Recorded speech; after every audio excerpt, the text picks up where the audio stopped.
Hello students, आप सभी का इस सेशन में स्वागत है।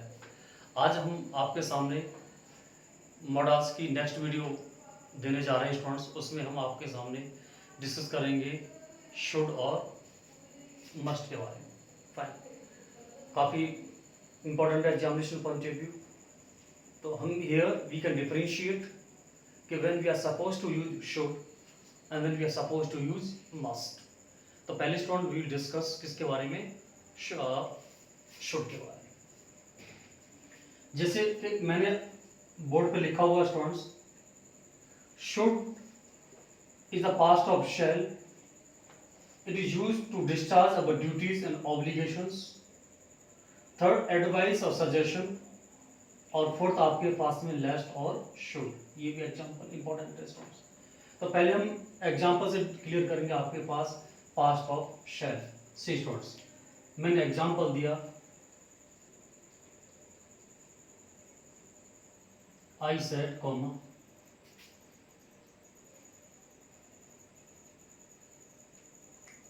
I shall go to Agra tomorrow.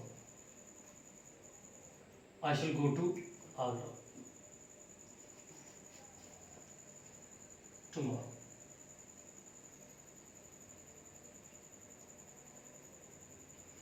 When we remove the inverted comma, means this is direct and we change into indirect. आपके पास क्या आएगा, I shall, that. First person, according to subject, I should go to Agra tomorrow. Tomorrow का क्या बन जाएगा आपके पास में, the next day.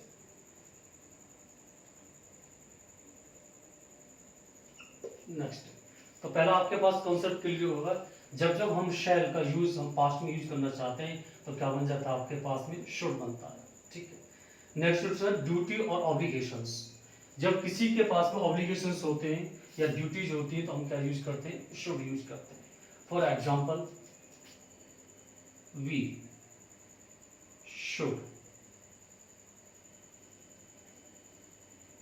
Should speak the truth.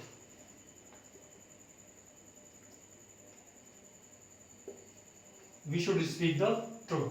तो ये आपके पास में क्या बना, एक ऑब्लिगेशंस बना स्टूडेंट्स, कि यदि हम ऑब्लिगेशंस रिक्वायरमेंट होती है तो we should speak the truth, ये अंडर किसके आता है, ऑब्लिगेशंस के अंडर आता है स्टूडेंट्स। यदि हम कभी आप किसी को एडवाइस देना चाहते हो, सजेशन देना चाहते हो, तो उस समय भी आपके पास मॉडल का यूज किया जाता है, शुड यूज किया जाता है। For example students,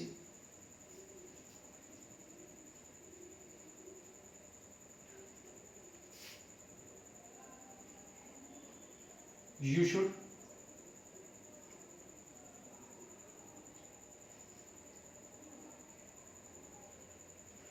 should work hard to score good marks.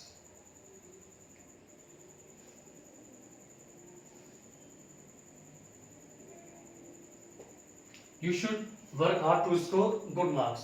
तो ये आपके पास में क्या है, सजेशन है, ये आपके पास क्या है, एडवाइस। तो यदि आपको कोई भी, आप किसी भी व्यक्ति को सजेशन या फिर एडवाइस देना चाहते हो तो आप क्या मॉडल यूज करते हो, आपके सामने शुड यूज किया जाता है स्टूडेंट्स। फाइन, हमने एग्जांपल दिया, ये आपके एग्जामिनेशन काफी आता है लेस्ट और शुड के बारे में। ठीक है, ये तो इसको भी क्लियर कर लो स्टूडेंट्स। इसका एग्जैक्ट जब जब हम लेस्ट यूज करते हैं उसके बाद क्या आता है, शुड आता है। हमने एग्जांपल दिया स्टूडेंट, बड़ा अच्छा क्लियर हो गया एग्जांपल से। Work hard, लेस्ट।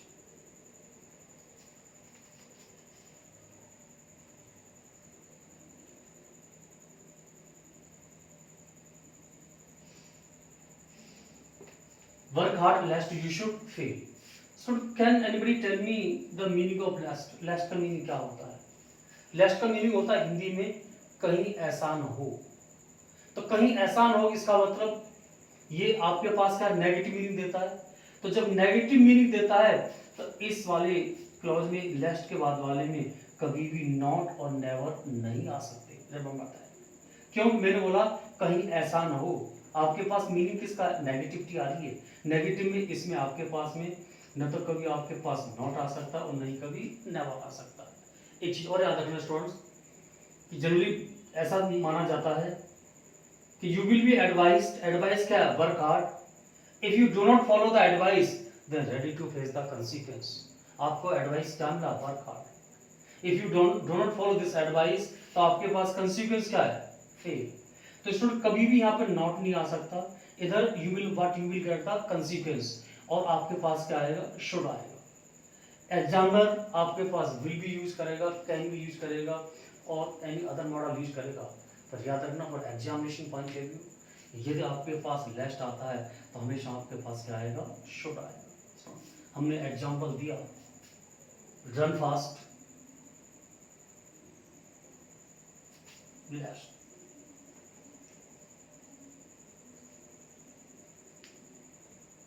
you should miss the bus.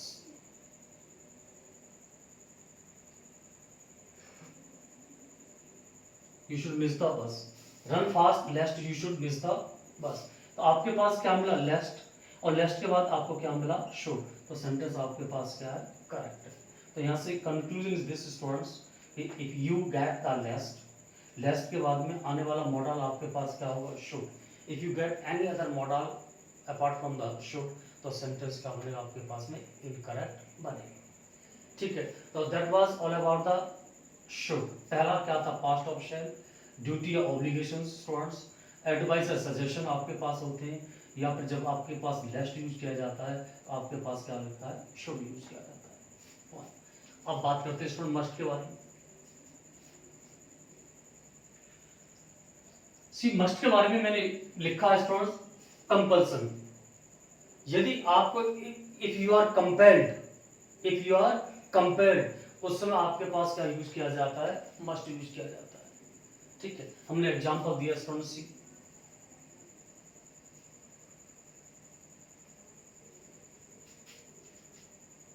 The soldiers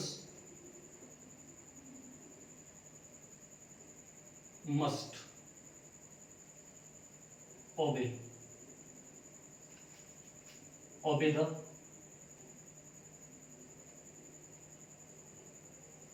the soldiers must obey the orders of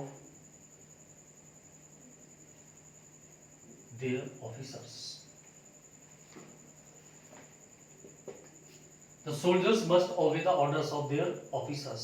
तो आपके पास में क्या मिला स्टूडेंट्स, आपके पास में कंपल्सन मिला, उनको किसी भी तरह से उनको क्या करना पड़ेगा, फॉलो करना ही पड़ेगा। ये हम बोलते हैं स्ट्रॉन्ग ऑब्लिगेशंस। स्ट्रॉन्ग ऑब्लिगेशंस क्या है students, we must help the poor,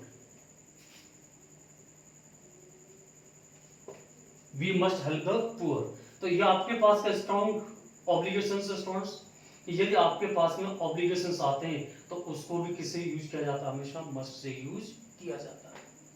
यदि हम बात करते हैं स्टूडेंट्स सर्टेनिटी के बारे में, फाइन, सर्टेनिटी के बारे में एग्जांपल से क्लियर होगा स्टूडेंट्स,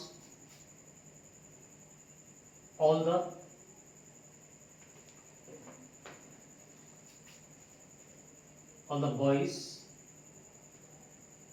must take